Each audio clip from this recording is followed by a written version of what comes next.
มอบลำบ่ประวัติชัวร์ก็ต้องมาอ่านยังมาอ่านแต่ประวัติดีว่า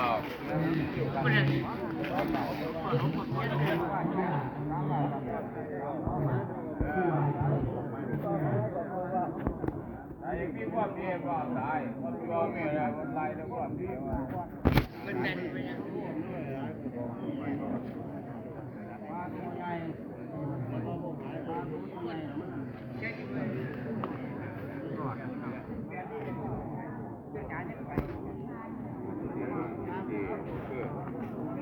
ตีว่าคือตีลูกเคยนี่มันกันไหมผมถ่ายอยู่ครับพ่อให้พ่อกบครับผมจงจากการไม่ถามครับผมมันผิดเอาจนมาอย่าไปจงแม่เฮาสนขออนุญาตด้วยอันนี้นะไปจงแม่เฮาครับเพียงแต่ว่าอันขันเพิ่นมาฝากอันนี้เพียงจะให้เพิ่นซื่อๆนะเพิ่นก็สิอันนั้นเอง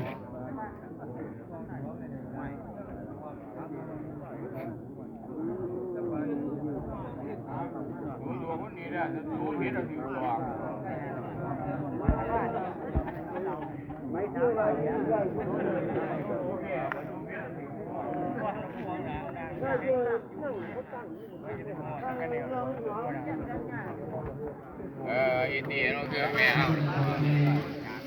เราจำแม่เฮาเราไม่จัดยังถามว่า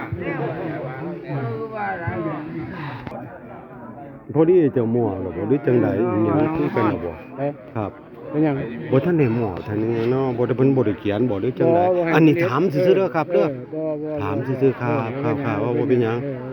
ครับถามค่อยถามเจ้าซื่อๆครับผมถามได้อยู่เนาะครับบ่เป็นหยังนะครับผมขอบคุณหลายๆอยู่นี่มีแฮงคือเขาครับก็จังซั่นตัวบ่แม่นว่าสิว่าเมาเดาบ่เว้าไปเด้อเฮาแฮงบ่อยากไปยืนในที่มันซ้ำครับขออนุญาตท่องลง YouTube เด้อเอาขออนุญาตขอไก่เพิ่นก็ผู้นำกันนี่ล่ะเป็นอาสาสมัครเหมือนกันบ่แต่ว่าอาสาสมัครซอยเพิ่นบ้านเมืองเฮาซอยกันไปวัดแม่นบ่ล่ะพ่อครับผม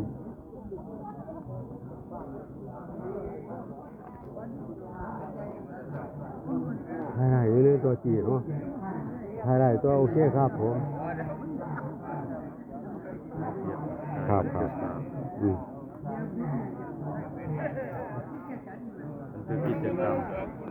แต่ว่าบ่ไปแฉที่ผิดกฎหมายให้เขาไล่อยู่เนาะจีเนาะมันถือกิจกรรมตีคงโหดีแม่นบ่ล่ะครับก็บ่ได้เอาไปเฮ็ดจังซั่นได้ล่ะจีก็เฮ็ดให้ถูกต้องแม่นบ่ตรงจังซั่นมันก็อยู่ได้เนาะเฮาบ่ได้เป็นจังซั่นที่บ่าให้เขาเนี่ยครับผมขอบคุณหลายๆลูกหลานบักหลาเอ้ยน่ะบักหลาก็บอกว่าเด้ขอให้กว่าขึ้นสวรรค์ซั่นว่าอยู่ดีมีแฮงเด้อเบิดครอบครัวเนาะที่เนาะลูกหลานอีหยังก็ตามขอให้อยู่ดีมีแฮงเบิดทุกคนที่จริงจังไดผมความปรารถนาแม่นบ่ได้ดีตีบักตีแฮงคู่ขี้มึงคู่ขี้ก็ได้ตีครับแม่นให้ขายดีแม่นตีครับเข้าใจตอนเราป่วยครับตอนเป็นนอนเฮือนแม่นตีแม่นครับผมบ่ได้เถียงเลยผมบอกเมื่อนั้นบังเอิญพอกันเนาะตีเนาะค่อยสิพร้อมไปแล้วกันก็บ่พร้อมพวกเจ้าบ้าบ่สิบ่พร้อมมื้ออื่นก่อนก็พร้อมพวกเจ้าตัวโลดีเนาะครับ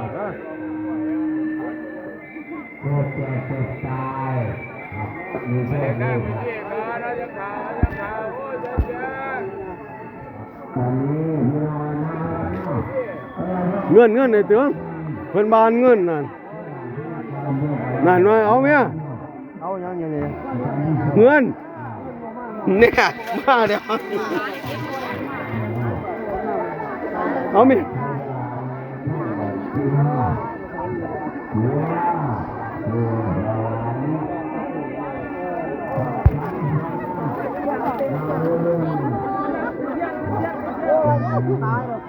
เอาฮ้อนไม่อมเนี่ยฮ้อน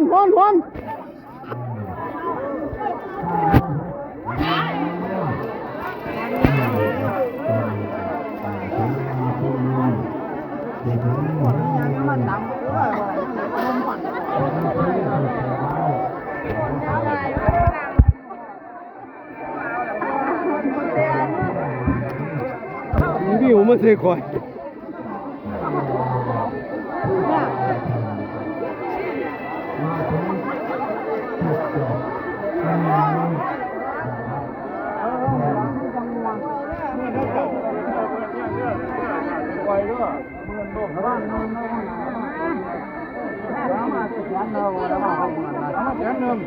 เปิดมาแสนเดียว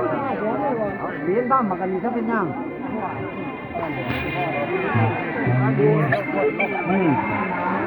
ครับผมขอบคุณครับมีอย่างนี้สวนเอาอะไรอยู่เหรอ ผมมานำด้วยครับครับผมครับ ครับผม ครับบ่เป็นหยัง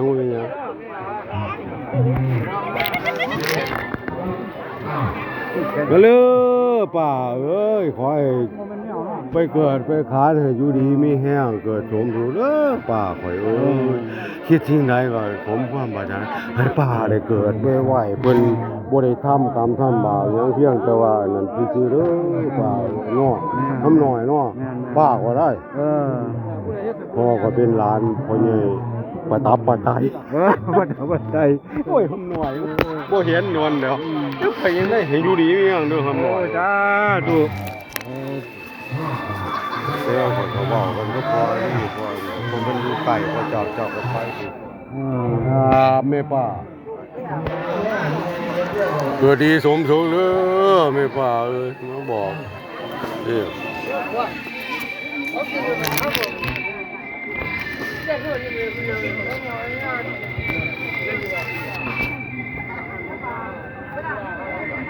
มาหน่อย ครับ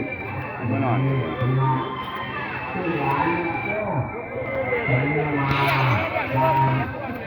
ครับพี่น้องเฮาครับขอบคุณหลายๆเด้อพี่น้องเฮาเด้อทรงสการให้ลุงป่าเอาขึ้นสวรรค์ขอบคุณพี่น้องหลายๆครับเนาะเอาสิเอาคอยว่านี่ผิดอยู่บ่ โมเฮ็ดครับโอ้ขอให้ดีมีแรงเด้อทรงป่าทรงขึ้นสวรรค์นอวัดบ้านบอกบ้านกูสิว่าแล้วมึงเด้อขอให้บอกบ้านนั่นได้ทำงานดีๆเด้อให้บอกบ้านอย่าให้เก็บอย่าให้ขายเด้อบอกบ้านมึงก็ซ้ำกูได้บอกว่ากินกูลาบกูฮักมึงอยู่แล้วว่าลูกพ่อลูกพ่อเอาว่าเรื่อยไปยิงเลยว่าแต่ว่าบักลูกไอ้หน่อยกูบอกมันได้เมื่อนั้นกูหูว่าเอาปืนมึงยิงเลยมึงแย่กูเจอแล้วบอกมันเอายิงลูกหลานกูคักแล้วกูสิบอกแม่นบ่ล่ะว่า เมืองนี่มาเสียด กูจัดให้บักอันนี้จัดการโหล่ะอย่ามายุ่งกับกินกูหลาบกูหักไว้ทุกคนให้ว่าเนาะว่าเนาะลาเอ้ยส่งเงินคุณป่าคนอันนี้เด้อทีนี้มีแห้งขึ้นสวงสวรรค์เด้อบ่สุขสุคนบ้านเฮาน่ะพี่น้องเฮาบ่ยังไงเป็นบ่ยังไงไปหรอกให้อยู่ดีมีแห้งบ่สุขสุคน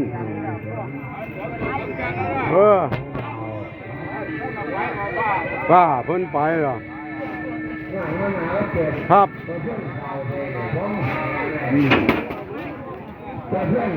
ครับผม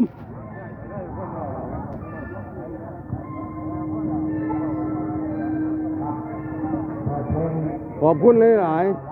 ๆครับจิตาโชคดีทางนี้หาเงินหาทองให้ของทรงป่าไปสวรรค์ ครับเพิ่นนี่บ่ทุกผู้ทุกคนนั่นน่ะ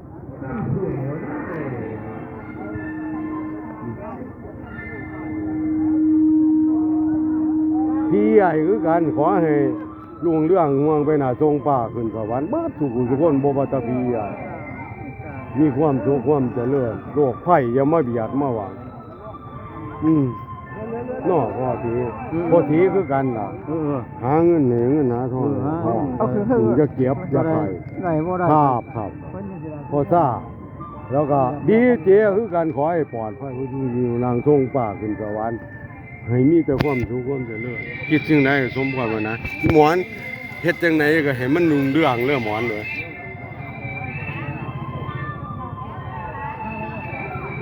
นี่หมู่นี่แม่นเบิดนี่ลูกหลานนี่เนาะนี่คือกันนี่ให้เจริญหุ่งเรืองทรงป่าขึ้นสวรรค์หาเงินเงินหาทองอาจารย์โชติคือกันครับอยู่ดีมีแห้งไว้พรให้เพิ่นป่าเพิ่นขึ้นสวรรค์แต่ว่าเจ้านั่นก็ให้ขอให้อย่าเจ็บอย่าปวดอย่าไข้อย่าอันนั้นได้พอครับผมอยู่นำลูกหลานไปเรื่อยๆคือกันนี่ผู้นี้คือกันย้ายไปสีคือกันทรงป่าขึ้นสวรรค์แล้วก็หาเงินเงินไปหาทองให้ทองอย่าเจ็บอย่าปวดอย่าตาย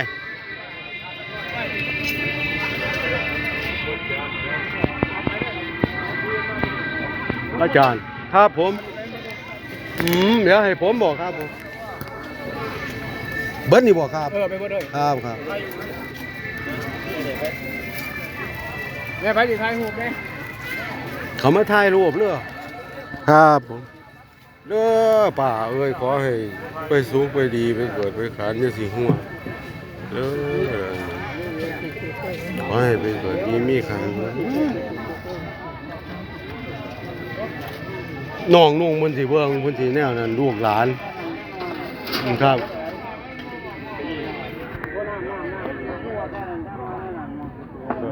ขาดกันเด้อป่าเด้อวันนี้เด้ออย่ามาห่วงลูกหลานไปดีมีสูงมีหยังก็สิเฮ็ดบุญนำหากูอยู่ก็ให้ขอให้อยู่ดีมีแห้งหาเงินหาทองก็ให้ได้สมความปรารถนาแม่ไปก็ไปบอกว่าครับ ไว้ ครับผม รักแค่นี้นะ เขือขอยแห้งขอยสิร่มได้อะ ตอนนี้ขอดีใจนะครับฝากนะครับเด้อมากินข้าวอาหารการกินที่เราคิดถึง เอาไปเทียมใส่ละ ญาติพี่น้องเพิ่นเลยนี่เด้อ เราเป็นเพื่อนที่เราที่นี่ล่ะแม่นี่นะครับเมื่อ นั่งลงก็ได้ลูกนั่งลงก็